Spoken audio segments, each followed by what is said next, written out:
baca Al-Ikhlas ini sampai ibu merasakan dalam hati bahwa ibu punya Allah. Saya punya Allah. Tuh kalau kalimat itu sudah ada dalam hati, saya punya Allah, semua hidup akan terasa ringan, Bu. Ketika ibu punya masalah di rumah tangga, dan semua orang mengatakan mustahil, tapi ibu merasa punya Allah, itu ringan, saya punya Allah. Sekarang itu yang mahal. Itu yang mahal. Karena tidak sedikit umat Islam saat ini belum memantapkan kalimat surat Al-Ikhlas itu ke dalam jiwanya, sehingga belum apa-apa sudah mengeluh. Alih-alih kembali kepada Allah, kebergantungan kepada makhluk begitu tinggi. Karena ini belum menancap pada kalbunya. Di hadis Abu Sa'id Al-Khudri, Bu, ada sahabat bilang begini, ngapain sih baca surat itu terus? Diadukan kepada Nabi, apa komentar Nabi? Nabi malah menyanjung, surat Al-Ikhlas ini itu sepertiganya isi kandungan Al-Quran. Jadi kalau ibu ingin dimudahkan hafal Quran, dimudahkan dekat dengan Quran, pahami surat Al-Ikhlas, bacakan itu dengan niat ingin dimudahkan dekat dengan Al-Quran. Ini cara menguatkan syahadat. Boleh dibawa kepada zikir, boleh. Makanya dalam sholat, setelah sholat, itu salah satu yang dibaca itu selain ayat kursi, itu Al-Ikhlas. Sebelum tidur, Al-Ikhlas dibaca dengan Al-Falaq dan An-Nas. Maaf Bu ya, saya bukan ingin mengajarkan, hanya ingin mengingatkan. Cara bacanya, jangan hanya keluar di lisan bunyi, sampai tertanam di kolbu bahwa ibu merasa punya Allah. Qul huwallahu ahad. Sampai ibu merasa bisa nangis, itu luar biasa tuh. Allahus samad. Ya Allah, aku ikrarkan dengan lisanku bahwa engkaulah satu-satunya dan hanya satu Tuhan yang aku sembah dan ibadahi.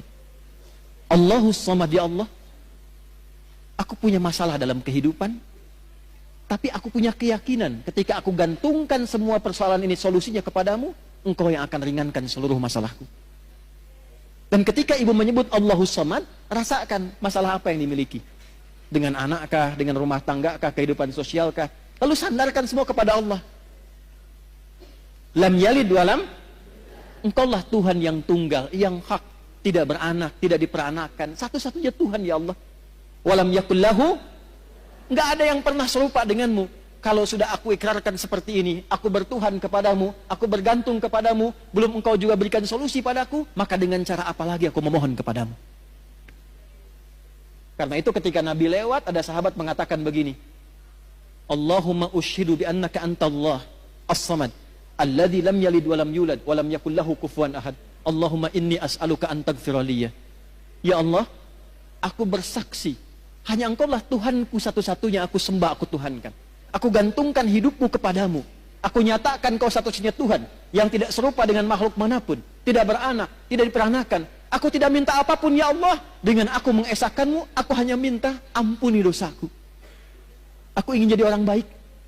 Nabi lewat, lalu Nabi mengatakan begini, Fulan, tahukah engkau apa yang kau baru baca tadi? Orang ini berkata, ya Rasulullah, engkau yang paling tahu. Allah wa Rasuluhu a'lam. Allah dan Rasulnya yang paling tahu. Kata Nabi, engkau baru saja meminta kepada Allah dengan menyebut namanya yang paling agung, yang engkau kalau ucapkan itu, doamu akan selalu dijawab, permintaanmu tidak akan pernah tertolak. Itu hadisnya sahih. Hadisnya sahih. Dan Syekh Said Sabiq memasukkan hadis itu dalam pembahasan akidah ketika mengurai Al-Asmaul Husna di kitabnya Al-Aqaid Al-Islamiyah. Jadi kalau orang benar Al-Ikhlasnya, Bu, ini sampai ke dalam jiwanya, itu doanya mustajab, Bu. Karena dia merasa punya Allah. Tuh. Nah ini yang diminta ini udah nyambung belum sama Allah nih. Kadang lisannya kemana, hatinya kemana. Ibu baca subhanallah, satu kali belum nyambung, wajar. Dua kali belum connect, wajar. 33 kali belum nyambung, ibu mesti baca berapa kali lagi? Bu keluar dari sini ya, mie ayam, mie ayam, mie ayam, mie ayam, mie ayam, mie ayam, mie ayam, sampai 33 kali tuh. Saya yakin sampai mau tidur ibu akan ingat mie ayam itu. Gak percaya silahkan. Mie ayam, mie ayam, mie ayam, mie ayam, mie ayam, 33 kali. Minimal ibu akan cari kan? Ibu tiap hari, Bu, subhanallah, subhanallah, subhanallah. Dari 33 ini, bagian keberapa yang sampai ke dalam hati? Ke-9, 10, 11? Alhamdulillah, alhamdulillah, alhamdulillah. Lisan ibu alhamdulillah, tapi tuntunan nikmat mintanya makin terus banyak. Sudah dikasih sepeda, minta motor. Dikasih motor, minta mobil lagi. Padahal baru alhamdulillah, sepeda saja belum pernah dibawa menunaikan sholat 5 waktu di masjid. Seringnya sepedaan, kadang dibawa sampai ke pulau lain, sepedaan dengan teman yang lain, belum pernah diantarkan jadi saksi di akhirat bahwa dia pernah mengantar orang ini sholat di masjid, pernah ikut pengajian, dan itu akan dihisab. Sepeda belum dipakai ibadah, sudah minta motor. Motor belum dipakai ibadah, sudah minta mobil. Kadang Allah tahan, bukan gak pengen ngasih. Fulan, pakai dulu ibadah supaya hisabmu ringan. Kan kamu baru bilang alhamdulillah tadi. Itu. Allahu Akbar. 33 kali 5 tuh. 165. Dalam sehari. Allahu Akbar, Allahu Akbar, Allahu Akbar. Tapi masih kalah juga. Allahu Akbar, Allahu Akbar. Ayo cek ke masjid, ayo. Diskon, kewe sekedap. Nomor 2. Ini saya tanya serius nih.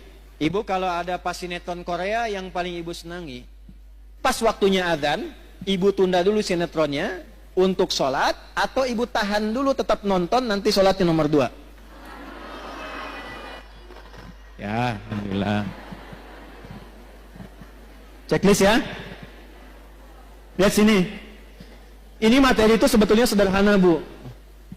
Cuman kedalamannya ini yang jarang diungkap.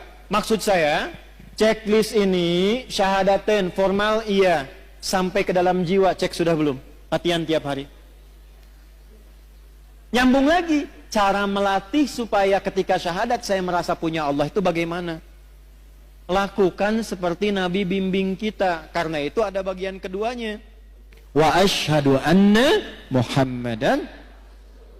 Tanya ke Nabi, ya Rasulullah, gimana cara melatih syahadat? Wa tuqimas shalah. Jaga dalam sholat. Karena itu dalam sholat kita bersyahadat. Waktu tasyahud syahadat tidak? Sholat dibuka dengan kalimat apa? Ya, kalimatnya apa? Allah. Waktu ibu mengucapkan Allahu Akbar, sudah kenal Allah belum?